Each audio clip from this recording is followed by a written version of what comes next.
আমি জানি না যে এই ভিডিওটা ইউটিউব থেকে ডিলিট করে দেবে কিনা, আর যদিও ডিলিট করে দেয় তার আগে এই ভিডিওটা থেকে প্রত্যেকটা হিন্দু, বিশেষ করে হিন্দু মেয়েদেরকে শিক্ষা নেওয়া উচিত। আমরা তো প্রায় লাভ জেহাদের কথা শুনেই থাকি। লাভ জেহাদ, যেখানে একটা হিন্দু মেয়েকে ভালোবাসার নাটক করে ব্রেন ওয়াশ করে তাকে ইসলাম ধর্মে কনভার্ট করা হয়।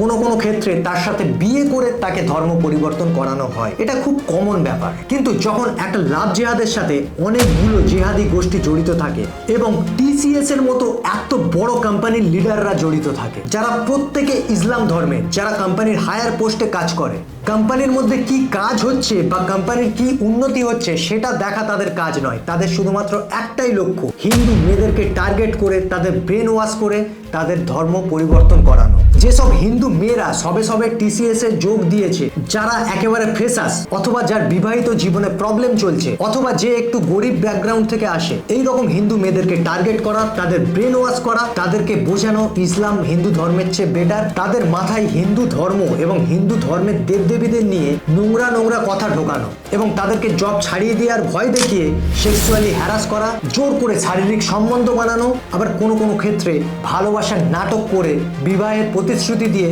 তাদের সাথে শারীরিক সম্বন্ধ বানানো, তাদেরকে নন ভেজ খাওয়ানো, বিফ খাওয়ানো, রমজান মাসে রোজা রাখানো, নামাজ পড়ানো এবং কথায় কথায় তাদের সামনে হিন্দু ধর্মকে ইনসাল্ট করা হতো। এমনকি তাদের ফোনে ইসলাম ধর্ম সম্পর্কে শেখানো এবং পড়ানোর অ্যাপ ডাউনলোড করা হতো। এবং যেসব হিন্দু মেয়েদের সাথে সেক্সুয়ালি হ্যারাস করা হতো, তারপরে তারা কোম্পানিতে যেখানে কমপ্লেন করতে যেত, সেই কমপ্লেন নেওয়ার জন্য যে বসেছিল সে একজন মেয়ে এবং সেও একজন মুসলিম, এবং সেই সময় সে বোঝাতো যে এইগুলো কমন। তোমরা যদি হিন্দু ধর্মের সব প্রথা না মেনে ইসলাম ধর্মের সমস্ত রীতিনীতি প্রথা মেনে চলো এবং ইসলাম ধর্মকে পুরোপুরিভাবে ফলো করতে শুরু করো, তাহলে আর এরা তোমাদের সাথে এইরকম কিছু করবে না। কারণ ইসলামই একমাত্র ধর্ম যেটা তোমাদেরকে সেফ রাখতে পারে, তোমাদেরকে সুরক্ষিত রাখতে পারে। আর এইগুলো চলছিল টাটা কনসালটেন্সির নাসিক ব্রাঞ্চে। আর এইগুলো থেকে খুব পরিষ্কার বোঝা যাচ্ছিল যে এখানে একটা বড় অর্গানাইজড লাভ জেহাদ এবং কর্পোরেট জেহাদের র্যাকেট চলছে, যেখানে অনেকে যুক্ত আছে। আজ যে ঘটনার কথা বলবো, যারা লাভ জেহাদকে প্রোপাগান্ডা বলে, তাদের গালে একটা বড় থাপ্পড় পড়তে চলেছে। কারণ আজকে আমি যে ঘটনাগুলো বলবো, একটাও আমার কোনো নিজের বানানো ঘটনা নয়। তবে এই ঘটনাটা শুনতে গেলে আপনাদের খুব মনোযোগ দিয়ে শুনতে হবে, কারণ এই ঘটনাতে একজনের সাথে আরেকজনের লিঙ্ক আছে, একটা স্টোরির সাথে আর একটা স্টোরির লিঙ্ক আছে। সেই কারণে খুব মনোযোগ দিয়ে এই ঘটনাটা শুনবেন। সাল 2022 জানুয়ারি মাস। ঘটনা শুরু হয় নাসিকের ললিত মার্কেট থেকে, যেখানে একটা 23 বছরের হিন্দু মেয়ের সাথে দেখা হয় একটা মুসলিম ছেলে দানিশ শেখের। দানিশ শেখ ওই মেয়েটার সাথে একই বিসিএ কলেজে পড়াশোনা করেছে এবং দানিশ শেখ ওই মেয়েটার সিনিয়র ছিল।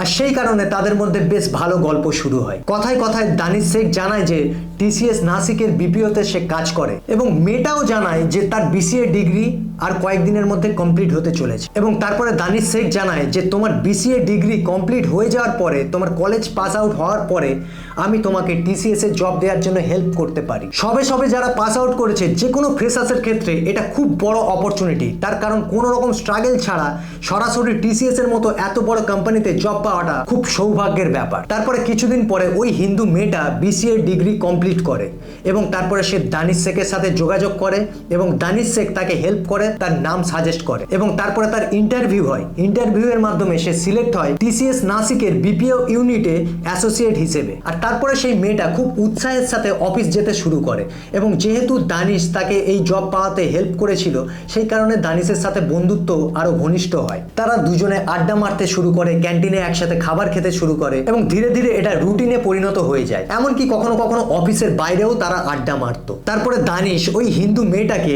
আরো কয়েকজন সিনিয়র এমপ্লয়ির সাথে আলাপ করিয়ে দেয়, যার মধ্যে একজন ছিল তৌসিফ আক্তার, যে ছিল টিম লিডার, আরেকজন ছিল নিদা খান, যে ছিল প্রসেস অ্যাসোসিয়েট এবং ইন্টারনাল কমপ্লেন কমিটির মেম্বার। তাছাড়াও শাহরুখ কুরেশি, রাজা মেননের সাথেও মিট করিয়ে দেয়। ধীরে ধীরে তাদের প্রত্যেকের সাথে ওই মেয়েটার বন্ধুত্ব আরো স্ট্রং হতে থাকে এবং মেয়েটা ভাবতো যে আমি খুব ভালো বন্ধু পেয়েছি, খুব ভালো মেন্টার পেয়েছি, খুব ট্রাস্টেড বন্ধু পেয়েছি। কিন্তু সেই মেয়েটা জানতো না যে তার এই ট্রাস্ট ভবিষ্যতে তার জীবনকে নরক বানাতে চলেছিল। আর শুধুমাত্র তার জীবনকে নয়, তার সাথে আরো অনেকগুলো হিন্দু মেয়ের জীবনকে নরক বানাতে চলেছিল। জুলাই 2022 একদিন দানিশ শেখ ওই মেয়েটাকে দেউলালি ক্যাম্পের খান্ডোবা তেগড়ি এরিয়াতে দেখা করতে ডাকে। এটা একটা ফাঁকা এবং নির্জন এরিয়া। মেয়েটা যেহেতু দানিশকে একটা ভালো পরামর্শদাতা, ভালো বন্ধু হিসেবে দেখতো, সেই কারণে কোনো সংকোচবোধ না করে সে দেখা করতে চলে যায় দানিশের সাথে। কিন্তু পৌঁছানোর পরে দানিশের ব্যবহার হঠাৎ করে পাল্টে যায়। দানিশ শারীরিক সম্বন্ধ বানানোর চেষ্টা করে এবং জোর করে ওই মেয়েটাকে কিস করে দেয়। মেয়েটা সাথে সাথে দানিশকে ধাক্কা দেয় এবং দানিশের এমন ব্যবহারের কঠোর বিরোধিতা করে। যখন দানিশ দেখলো মেয়েটা বিরোধিতা করছে, তখন দানিশ একটা অন্যরকম চাল চাললো, একটা ইমোশনাল কার্ড খেললো। দানিশ বলল যে সে তাকে অনেক ভালোবাসে, সে তাকে বিয়ে করতে চায়। এবং এই কথা শোনার পরে মেয়েটাও একটু নর্মাল হয়ে গেল। তারপরে মেয়েটা বলল, আমি এখন এইসব নিয়ে কোনো কথা ভাবিনি, আমাকে ভাবার টাইম দেওয়া হোক। এবং সেই বলে মেয়েটা সেখান থেকে চলে যায়। এটা একটা ক্লাসিক্যাল ইমোশনাল ম্যানিপুলেশন ছিল, যেখানে ভালোবাসার নাটক করে বিয়ের প্রতিশ্রুতি দিয়ে মেয়েটাকে কনফিউজ করে দেওয়া। যাই হোক, তারপরে সেই মেয়েটা আবার অফিসে আসে। তারপরে দানিশ, তৌসিফ, নিদা খান যখন এই মেয়েটার সাথে আড্ডা মারতো, তখন তারা কাজের কথা কম বলতো, ধর্মের আলোচনা বেশি করতো। শুরুটা খুব ধীরে ধীরে হয়েছিল, খুব আস্তে আস্তে হয়েছিল। তারা প্রথমে হিন্দু ধর্মের সাথে ইসলাম ধর্মের কম্পেয়ার করতো, হিন্দু ধর্মের চেয়ে ইসলাম ধর্ম বেটার এটা বলতো। কিন্তু ধীরে ধীরে তারা এই দোষটা বাড়াতে থাকে। তারা হিন্দু দেবদেবীদেরকে নিয়ে অনেক বাজে বাজে মন্তব্য করা শুরু করে। তারা শিবলিঙ্গকে মেল জেনিটাল বলে। তারা বলে যে শিবলিঙ্গের পুজো করা খুবই নোংরা কাজ, এরকম কাজ করা উচিত নয়। তারা দ্রৌপদীকে চরিত্রহীন বলে, ভগবান শ্রীকৃষ্ণকে ওমেনাইজার বলে, তার চরিত্র নিয়ে আরো অনেক বাজে বাজে কথা বলে। এমনকি ভগবান গণেশকে নিয়ে অনেক নোংরা কমেন্ট পাস করে। সীতা এবং রামকে নিয়েও অনেক বাজে বাজে কথা বলে। ব্রহ্মাকে বলে যে সে তার নিজের মেয়ের বলাৎকারী। এইভাবে প্রত্যেক দিন হিন্দু ধর্ম নিয়ে খুব কুরুচিকর এবং নোংরা মন্তব্য করতেই থাকত, যেটা ওই মেয়েটার ধর্ম এবং বিশ্বাসের ওপরে সরাসরি আঘাত করা এবং এই আঘাতের মাধ্যমে তাকে ধীরে ধীরে ম্যানিপুলেট করা এবং তাকে ম্যানিপুলেট করে হিন্দু থেকে ইসলাম ধর্মে কনভার্ট করার চেষ্টা। একটা মেয়ে একটা বিশ্বাস, একটা ধর্ম নিয়ে ছোটবেলা থেকে মানুষ হয়েছে, কিন্তু সে যখন চাকরি করতে আসলো, তখন তার ধর্ম, তার বিশ্বাসে এই রকম আঘাত করা হলো এবং তার বিশ্বাসকে খারাপ দেখানো হলো এবং ইসলামকে অনেক ভালো দেখানো হলো। এই পজিশনে যে কোনো মানুষের, যে কোনো মেয়ের মাথা কাজ করা বন্ধ করে দেবে। সে বুঝতেই পারবে না যে কোনটা ভালো কোনটা খারাপ, তাকে কোনটা করা উচিত আর কোনটা করা উচিত নয়। আর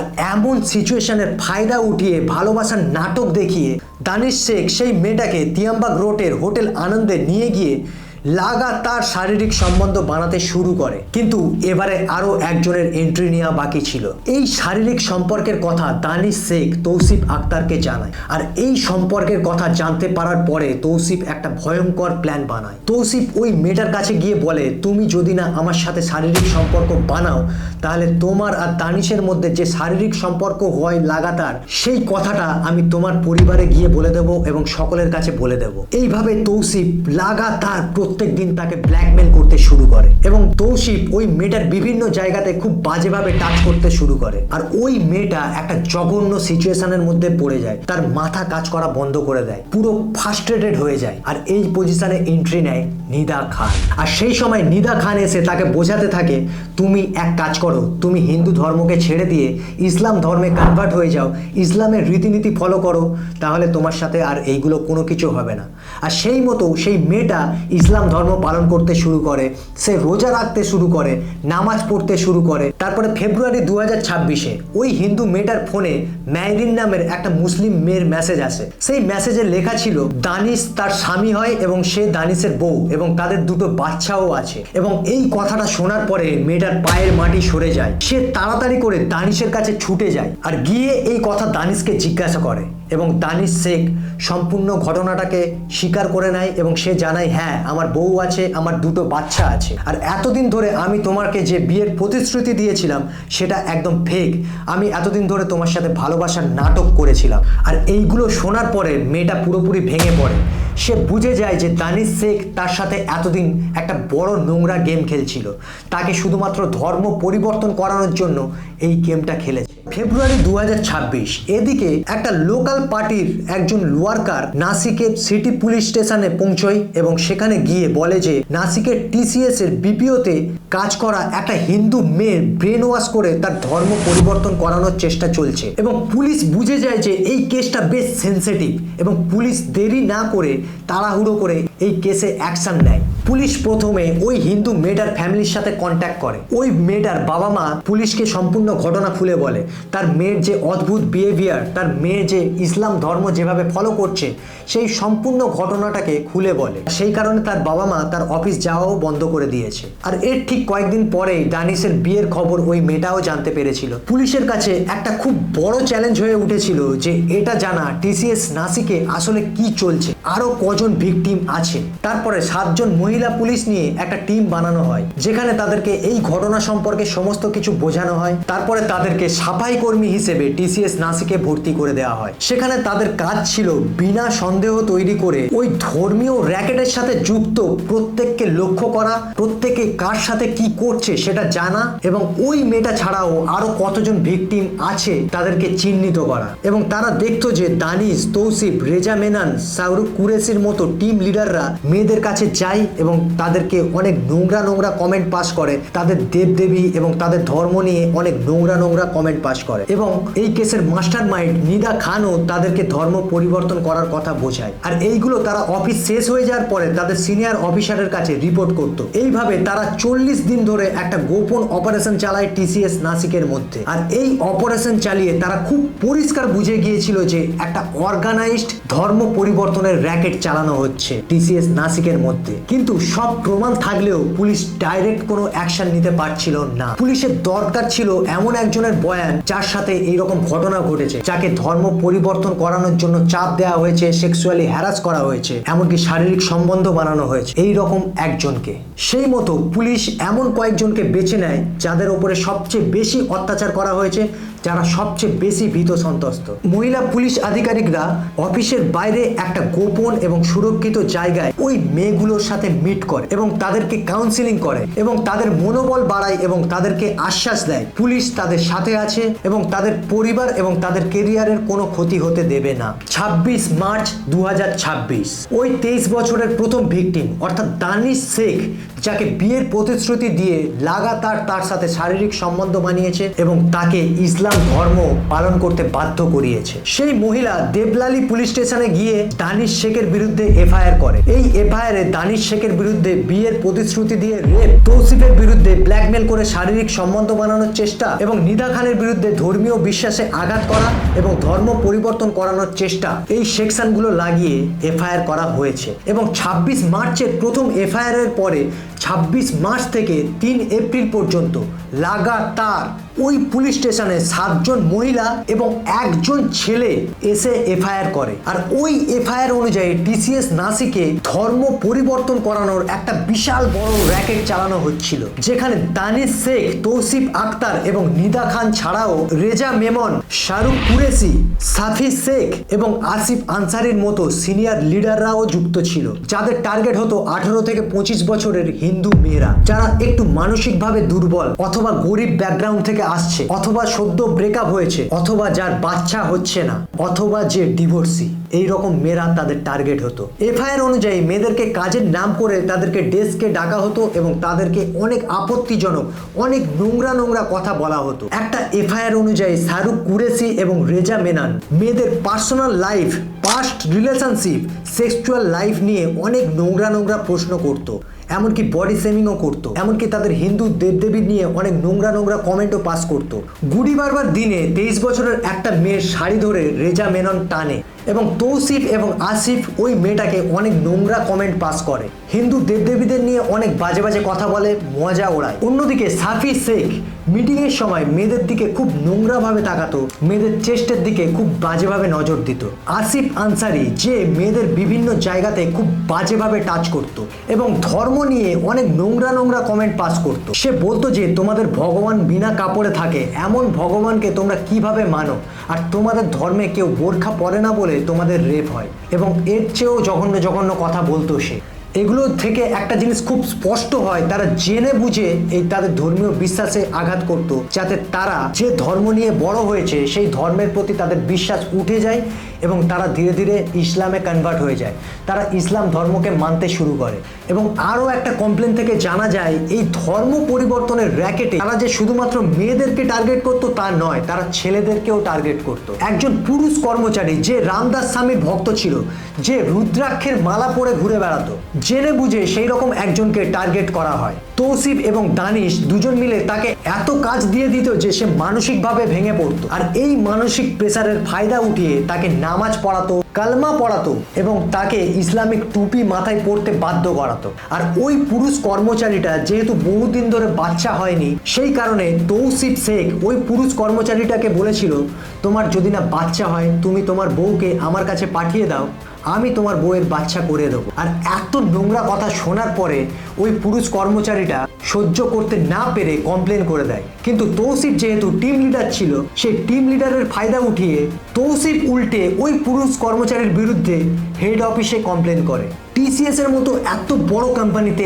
এত বড় সাংঘাতিক একটা র্যাকেট চালাচ্ছিল, যেখানে শুধুমাত্র মেয়ে নয়, সেখানে ছেলেদেরকেও ধর্ম পরিবর্তন করানোর জন্য ফোর্স করা হচ্ছিল। আর এই সব ঘটনার মধ্যে, এই সব সিচুয়েশনের মধ্যে পড়ে মেয়েগুলো যখন ফার্স্ট্রেটেড হয়ে যেত, তারা যখন তাদের ডেস্কে বসে কান্নাকাটি করত, তখন নিদা খান তাদের কাছে যেত, তাদের কাছে গিয়ে তাদের প্রথমে ট্রাস্ট জিততো, তারপরে তাদেরকে ধীরে ধীরে ব্রেন ওয়াশ করতো, তাদেরকে বোঝাতো হিজাব পড়া শুরু করো, ইসলাম ধর্মকে মানতে শুরু করো, আর ইসলাম ধর্মকে যদি ভালোভাবে মানো তাহলে তোমাদের সাথে কোনো নোংরামো হবে না, কোনো বাজে কাজ হবে না, ইসলামই একমাত্র ধর্ম যেটা তোমাদেরকে সেফ রাখতে পারবে। এটা বোঝাতো নিদা খান। যে নিদা খানের কাছে এরা কমপ্লেন করত, যে নিদা খানের দায়িত্ব ছিল সেই কমপ্লেন নিয়ে হায়ার অথরিটিকে রিপোর্ট করা, সেই নিদা খান সেই কমপ্লেনগুলো চেপে দিত এবং সেই নিদা খান চাইতো যে কিভাবে তাদেরকে ইসলাম ধর্মে কনভার্ট করা যায়। প্রায় 78টা মেল আসার পরেও কোনো রকম স্টেপ নেওয়া হয়নি, সবকিছুকে চেপে দেওয়া হয়েছিল। এবং কেউ কেউ যখন খুব ফ্রাস্ট্রেটেড হয়ে যেত, যখন তারা হায়ার অথরিটিতে কমপ্লেন করার চেষ্টা করত, তখন তাদেরকে থ্রেট দেওয়া হতো, তাদেরকে বলা হতো তোমরা যদি হায়ার অথরিটিতে কমপ্লেন করতে যাও তাহলে তোমাদের চাকরি চলেও যেতে পারে। আর এরা চাকরি হারানোর ভয়ে চুপ হয়ে থাকতো। এই চুপ হয়ে থাকাটাই এই গ্যাংয়ের প্রত্যেককে এসব কাজ করার জন্য আরো উৎসাহ দিত। যেসব ফ্রেশার্সরা সবে সবে অফিসে জয়েন করত, নিদা খান তাদেরকে নিয়ে একটা হোয়াটসঅ্যাপ গ্রুপ বানাতো, তাদেরকে একটা হোয়াটসঅ্যাপ গ্রুপে জয়েন করাতো এবং এই হোয়াটসঅ্যাপ গ্রুপে ওই টিমের আদার মুসলিম মেম্বারগুলো অনেক ভালগার মেসেজ করত, নন ভেজ জোকস পাঠাতো। তারপরে তারা দেখতো এই জোকসে কারা রিপ্লাই করছে এবং কারা ইগনোর করছে, এবং যারা এই জোকসে রিয়াক্ট করতো তখন তারা টার্গেট হয়ে যেত। তারা বুঝে যেত যে এরা হলো অ্যাপ্রোচেবল, এদেরকেই টার্গেট বানানো যাবে, এবং তাদেরকে নিয়ে আলাদা করে একটা গ্রুপ বানাতো। এবং নিদা খান প্রথমে তাদের ট্রাস্ট জিততো এবং ধীরে ধীরে তাদেরকে ম্যানিপুলেট করতো, তাদেরকে ব্রেন ওয়াশ করতো এবং তাদেরকে একে একে হিন্দু ধর্ম নিয়ে বাজে বাজে কথা বুঝিয়ে, হিন্দু ধর্ম দেবদেবীদের নিয়ে অনেক নোংরা কথা বলে, ইসলাম নিয়ে অনেক ভালো সুন্দর কথা বলে ইসলামে কনভার্ট করার চেষ্টা করত। কিছু মেয়ের সাথে ভালোবাসা দেখিয়ে সেক্সুয়ালি হ্যারাস শুধু নয়, তাদের সাথে শারীরিক সম্বন্ধ বানানো হতো এবং তারপরে সেই শারীরিক সম্বন্ধের মুহূর্তের ফটো এবং ভিডিও ক্যাপচার করে রাখতো এবং তাদেরকে জোর করা হতো, বাধ্য করা হতো যে ইসলাম ধর্ম কবুল করে নেওয়ার জন্য, ইসলাম ধর্মে কনভার্ট হয়ে যাওয়ার জন্য, ইসলাম ধর্মের সবকিছু ফলো করার জন্য। এবং যে না ফলো করতো এই ফটো এবং ভিডিও দেখিয়ে তাদেরকে ব্ল্যাকমেল করা হতো। এমনকি এদেরকে অন্য মুসলিম ছেলেদের সাথে সেক্সুয়াল সম্পর্ক বানানোর জন্য ফোর্স করা হতো। আর নিদা খান গিয়ে এদেরকে আলাদা করে ভালো করে ধর্ম পড়াতো, ধর্ম সম্পর্কে বোঝাতো, ধর্মের অ্যাপ এদের ফোনে ডাউনলোড করাতো। 172টা ধর্মের অ্যাপ নিদা খান এদের ফোনে ডাউনলোড করিয়েছে এবং তাদেরকে শেখাতো কিভাবে নামাজ পড়তে হয়, কিভাবে ইসলাম ধর্মকে ভালোভাবে ফলো করতে হয়। কি সাংঘাতিক র্যাকেট চালিয়েছে এরা, ভেবে দেখুন নিদা খানের মতো মেয়ে কিভাবে অপারেট করছিল এই র্যাকেটকে। পুলিশ বুঝে গিয়েছিল যে এটা খুব বড় এবং খুব সাংঘাতিক কেস। পুলিশ একটা এসআইটি গঠন করে এবং তারপরে তারা দেরি না করে 7 জনকে নাসিক বিপিও থেকে অ্যারেস্ট করে নেয়। কিন্তু এই কেসের আসল মাস্টার মাইন্ড নিদা খান পালিয়ে যায়। তারপরে পুলিশ বিভিন্ন জায়গায় নিদা খানকে খুঁজতে থাকে। এদিকে নিদা খানের অ্যাডভোকেট নিদা খানের জন্য অ্যান্টিসিপেটরি বেলের আর্জি করে, কিন্তু অ্যান্টিসিপেটরি বেলও কোর্ট ক্যান্সেল করে দেয়। অবশেষে 25 দিন পরে